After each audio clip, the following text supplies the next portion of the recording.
Our guest speaker here, Lorenzo Lambertino, and he used to be a faculty member at Mission College, teaching English as a second language in the International Students Program. Hi, Lorenzo. Hi, Chigusa. Hi, everybody. My pleasure to be chatting with you again today. It's been a long time. It's been a long time. I think it's been at least, I would say, maybe 4 years since I last saw you. That's right. That's Yeah, right. I think we bumped into each other or we met at Google. You came with a tour of the students at Google, and I was able to chat with you guys a little bit during that day. And that was, I think, the last time we got to chat. And then after that, of course, things got busy, and then we got our good old-fashioned pandemic, that shut down the whole world. So we really haven't had a chance to chat a lot, but it's really my pleasure to talk with you today. Thank you so much for your time. I know, Lorenzo. So, audience, the people who are here, students, and I see faculty member James Baker as well. Thank you for joining us. Lorenzo actually serves as senior language engineer for Amazon Artificial Intelligence. And as I said before, he used to teach for us in the intensive English program at Mission College. And then he also served as I believe, a language engineer at Google as well as eBay, correct? That's right. The titles are a little different. They shift them here and there. It was machine learning linguist at eBay. And then the title was very long.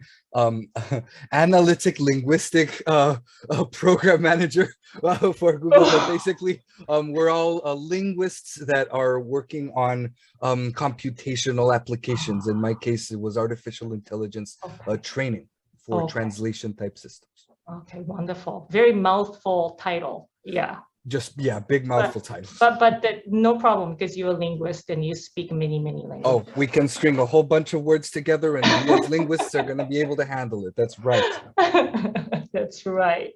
So I know, Lorenzo, about you a little bit because we worked together for a couple of years at Mission College, but I know you have extensive background and history in international education. You traveled a lot, you lived in other countries, and you speak many languages, if I remember correctly.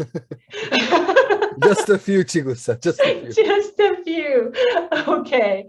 I just wanted to, maybe you can share with us your journey. I know you lived in Mexico, and you lived in Japan, they traveled all over the world, and you speak just a few languages? I thought you spoke, how many languages do you speak? Well, it's hard to keep account because once you become a professional linguist, you get involved with so many different languages at different capacities, right? Like some of us are what you call polyglots.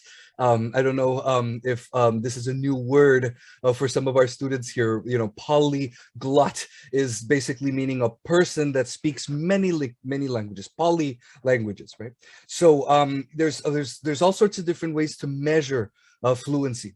So in my case, I am able to speak language at a native fluency for English and Spanish because my father is from America. And as you can hear, I can speak English pretty smoothly. I have a teensy little bit of an accent because I grew up in Mexico, but I can still understand it and speak it and I can dream in it, no problem. And Spanish because my mother is from Mexico and I grew up in Mexico. So English and Spanish are my core, what we would call L1 languages.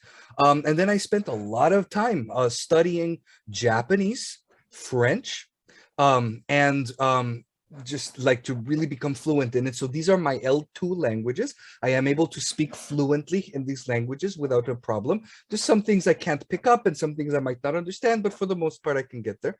And then I'm also most recently been studying Turkish. I love Turkish. I love that language. It is so interesting and different than any of the other languages that I have worked with. So these are the three that I would say are my L2 languages. And then we have the research languages that I have done research upon. And I have done lots of research on indigenous languages of the Americas. And so languages here in California, such as Wailaki, languages down where I grew up in Oaxaca, such as Zapotec and Mixtec, and many other languages, Mongolian, and those are what we call our research languages. And that list just keeps on going. And I cannot speak so fluently in those languages, right? I cannot ask for coffee. I cannot ask you how you are, but I can understand a lot about how the grammar works and what the systems are that put that language system together. So that's my long answer, Chigusa, to your simple question. How many languages do you speak? Just a few. I lost count. I went, okay, well, you at least speak like 5 languages fluently. And then on top of that, you have all these languages you understand at different levels, it sounds like. Indeed. That's right. Yeah, wow. Impressive and amazing and Hi, fascinating. Marina. Good to see you. Yes, we have Marina here, who's a faculty member, ESL faculty member. He was also colleague, right? Lorenzo and Marina worked That's together right. for a couple of years, and I see another person, Ping Wu, joining us. So thank you for coming. Those of you who just joined us, we have Lorenzo Lambertino here. He used to teach for Mission College, and now he works as a senior language engineer for Amazon. And he prepared some presentation for us. So I guess, we can kind of get started on that as well. Sure, if you sure. feel okay with that, Lorenzo. Absolutely. Let's see if I can figure out how to screen share on this thing. So these are basically just a short list of maybe some photographs. Chigusa asked me to talk a little bit about my journey, how I became a linguistic professional in this highly multicultural international context that we find ourselves in these days, right? So I figured I would share a little bit about my history to give you a picture of what it can look like, where people get an interest in studying linguistics and language, and where you can go professionally with that. Now, there's a lot of different ways and different paths that people can have, but it's definitely a very wide-ranging way to do everything, right? So let me see. I think that I can choose desktop 1. I'm going to click share. It looks like I can allow it. Cool. System preferences, allow. And we are going to go ahead and allow this. It's asking for the privacy here. Okay.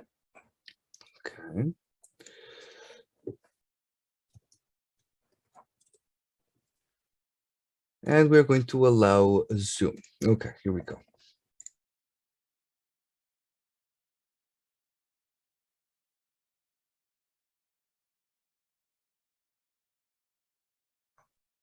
I think we might have lost Lorenzo. Technical difficulties. I hope he'll be back. It's one of those things, we live in this virtual world. Yeah, I think we lost him. But oh yeah, here he comes. He is rejoining. Okay. Marina, I like your background. Oh, Lorenzo, you're back. Hello, hello. It bumped Hello. me right out of the call. I hope that I didn't interrupt the recording. No problem. Oh, here we go. Yeah. All right. Are we able to see my screen? All right. Let me click on present and we can go from there. Yes. And I can no longer see your guys' beautiful smiling faces. So please speak up if you have any questions as we go forward in this call. Okay. This is just a very basic series of my personal journey. Everybody has a different journey through language. So I grew up in southern Mexico, in a very culturally diverse region of the country. I mean, Mexico is known for having lots of different indigenous cultures that are still very strong and very represented in the country. Like the other countries in the Americas, we know that there has been a long history of cultural contact and cultural influence, right? We had Europe who came in a sort of conquest attitude and sort of took over many of the countries here in the Americas. And that is why in North America, we speak for the most part English through the influence of England and the UK. And then here, I mean, where I grew up in Mexico, it was conquered by Spain. So the language that is spoken in Mexico today is Spanish. However, there are so many different languages that are still spoken in Mexico that are the indigenous languages of that region. So currently, Mexico recognizes 68 national languages, all of which are valid, of course, are full-blown languages, and about 63 of these are indigenous languages that come from Mexico. And examples of these are, for example, you may have heard Aztec, right? The Aztec culture. So that language is called Nahuatl, and Nahuatl is still spoken in many regions of central Mexico. You also may have heard of Mayan, the Mayan culture with the great pyramids in the jungles of Yucatan and Quintana Roo. Those languages are still spoken. The people are still here. They have many different varieties of the Mayan language that are spoken, and you can go and learn them today, and you can do linguistic research on them now in case you're interested, right? So in my case, I grew up in the state of Oaxaca, which is the one that is marked in red here in my screen share. And the state of Oaxaca also has a very high indigenous population. Many different languages are still spoken there. Some of the languages that are spoken there are very interesting to science, to linguistics, because the sounds of these languages can be very unique and interesting. For example, you may have heard that the Chinese language, the language that is spoken in China, is a tonal language. The difference between ma and ma and ma are different words. They mean different things just because of how you sing-song your voice, the tonality of your voice through those words. So same thing. A lot of the indigenous languages of Oaxaca are tonal. A lot of the indigenous languages of Oaxaca have all sorts of different characteristics, such as breathy vowels. The difference between ma and ma and ma, that's a breathy vowel, and that's a difference. So many linguistic scientists actually do research in Oaxaca. Now, my mother was one of them.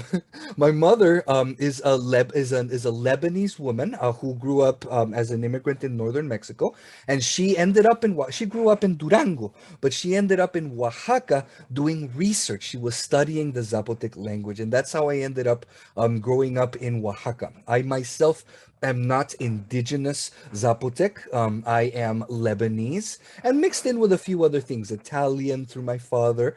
And so we ended up there. I basically was brought into this beautiful mountain village by my parents, and I grew up there as a young boy. And you can see here a photograph of my beautiful village. Its name is San Mateo Rio Hondo, which translates to St. Matthew Deep River. And in the indigenous language, in the Zapotec, we believe that the name of this town is called Yezgushio. Yezgushio is the name there in Zapotec. So you are all very welcome to visit someday. If you are traveling in southern Mexico, if you want to come to Oaxaca, you can come and experience this beautiful area with excellent, delicious food, friendly people, and interesting languages. So that was where I come from. And because of my mother was a linguist, I got a curiosity about linguistics. I wanted to study more about language, and I got interested in speaking language. So growing up in this context, I spoke Spanish because Spanish is the language of the country, as we talked about before, the history of the Europeans coming to Mexico. And then English because I spoke English with my father. My father is from the United States. He's from Chicago, and he gave me the ability to speak English. He was very strict with me when we were at home. He always wanted us to speak English inside of the house because he knew that outside, with our friends, with our teachers, with everybody, we would speak Spanish or Zapotec, right? We would speak these other languages. So in order for us to speak English, we spoke English very strongly at home. And he would get mad if he would hear us speaking other languages. He wanted us to speak English because he knew that the English is the lingua franca of the world in the modern age, and it would help us to speak English if we would use it. So in the end, I guess it worked out well for me.